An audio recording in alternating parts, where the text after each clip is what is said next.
वंदे संस्कृत मातरम। आज हम सूत्र पढ़ेंगे अधिगुणः और आद्गुणः। ये दोनों सूत्र एक साथ ही पढ़े जाते हैं क्योंकि ये दोनों सूत्र एक दूसरे के पूरक हैं। अधिगुणः जो सूत्र है, अधिगुणः सूत्र की वृत्ति है अत एंग च गुण संज्ञा स्यात्।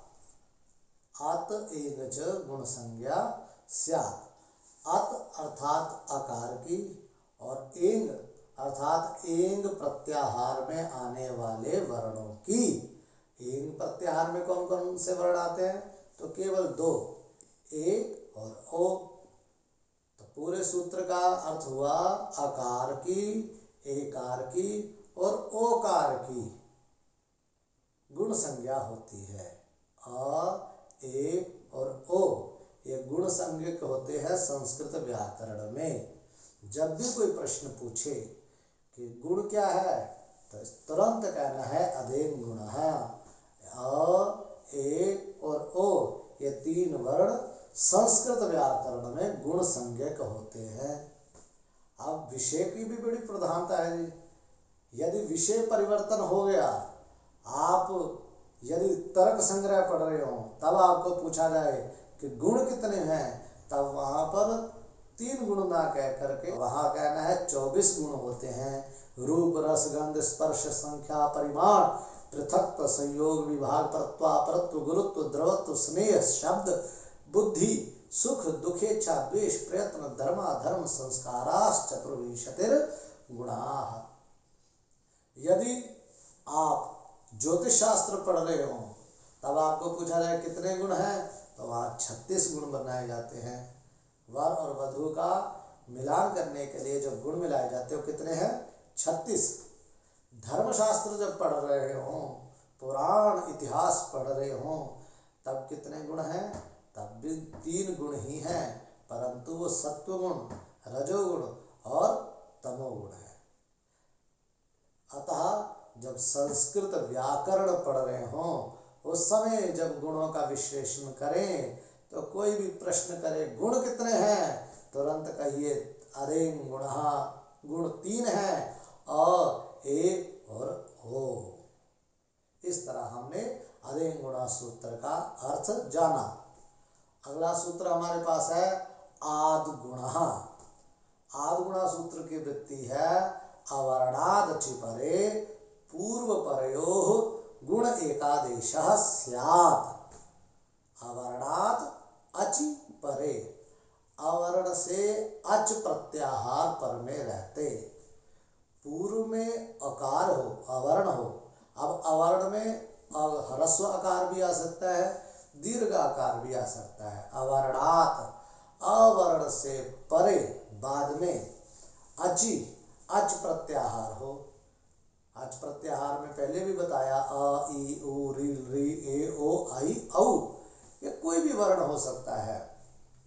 पूर्व में अकार हो, पर में अच प्रत्याहार में आने वाला कोई एक वर्ण हो, तो उन दोनों के स्थान पर, ना केवल पूर्व वाले के स्थान पर और ना केवल पर वाले के स्थान पर, अपितु उन दोनों के स्थान पर पूर्व परयोः, पूर्व और पर दोनों वर्णों के स्थान पर गुण एकादेशः स्यात्।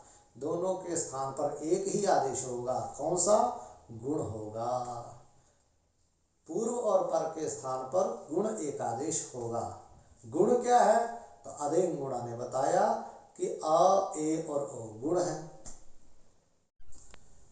तो यहाँ पर शंका यह होती है कि गुण तो 3 हैं, तो अ और ई इन दोनों के स्थान पर जब हम गुण करेंगे तो अ गुण करे, ए गुण करे अथवा ओ गुण करे।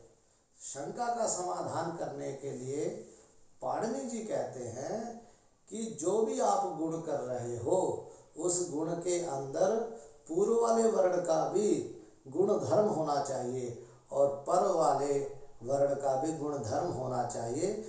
जैसे उच्चारण स्थान मिलता होना चाहिए, समानता होनी चाहिए।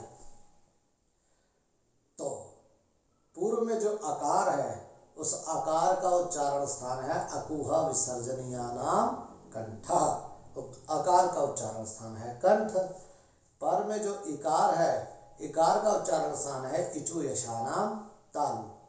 तो पूर्व में कंठ वाला है, पर में तालु वाला वर्ण है। इधर जो तीन गुण हैं उन तीन में अकार का उच्चारण स्थान है कंठ और एकार का उच्चारण स्थान है एदेतोह कंठ तालु और ओकार का उच्चारण स्थान है ओदोतोह कंठोष्ठम।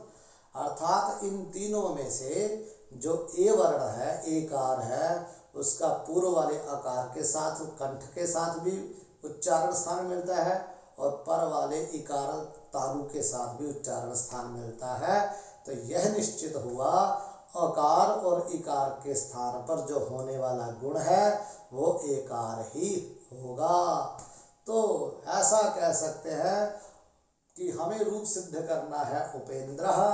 उपेंद्र का संधि विच्छेद हुआ उप अग्रे इंद्र, पकारोत्तरवर्ती अकार और इंद्रा के इकार के स्थान पर अदें गुणा सूत्र की सहायता से आद गुणा सूत्र से ए गुण हुआ। अब स्थिति बनी उप अग्रे ए अग्रेंद्र, मिला दिया, वर्ण सम्मेलन किया, उपेंद्र इति रूपम सिद्धम। दूसरा उदाहरण यहाँ पर वरदराजाचार्य जी लिखते हैं गंगोदकम। उपेंद्र का अर्थ होता है इंद्रस्य समीपम उपेंद्र, जो इंद्र के समीप हो वो उपेंद्र होता है, अथवा इंद्र के छोटे भाई को उपेंद्र कहते हैं। भगवान विष्णु का भी एक नाम उपेंद्र बनता है। दूसरा उदाहरण जो वरदराजाचार्य जी ने दिया वह है गंगोदकम।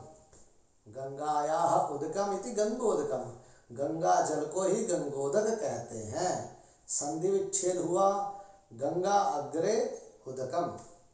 गंगा में गकारोत्तरवर्ती आकार है और पर में उदकम का उकार है। सूत्र घटित हो गया आद गुणः, अवर्ण से अच पर में रहते गुण एकादेश होता है। गंगा की आकार के पर में उदकम का उकार अच है, तो आद गुणा की स्थिति एकदम घटित हुई। अतः अदें गुणा सूत्र की सहायता से यहाँ पर पूर्व वाले वर्ण आकार और पर वाले वर्ण उकार के स्थान पर गुण हुआ। और कौन सा गुण होगा?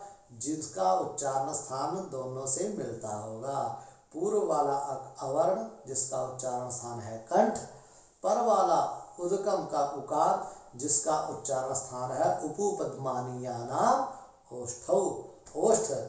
और आ ए और ओ में से केवल ओ ही है जिसका उच्चारण स्थान है ओदोतोह कंठोष्ठम। कंठ और ओष्ठ ओकार का उच्चारण स्थान है, अतः अवर्ण और उकार के स्थान पर ओकार गुण हुआ, गुण एकादेश हुआ। स्थिति बनी गंग अग्रे ओ अग्रे दकम, मिला दिया गंगोदकम इति रूपम सिद्धम। धन्यवाद।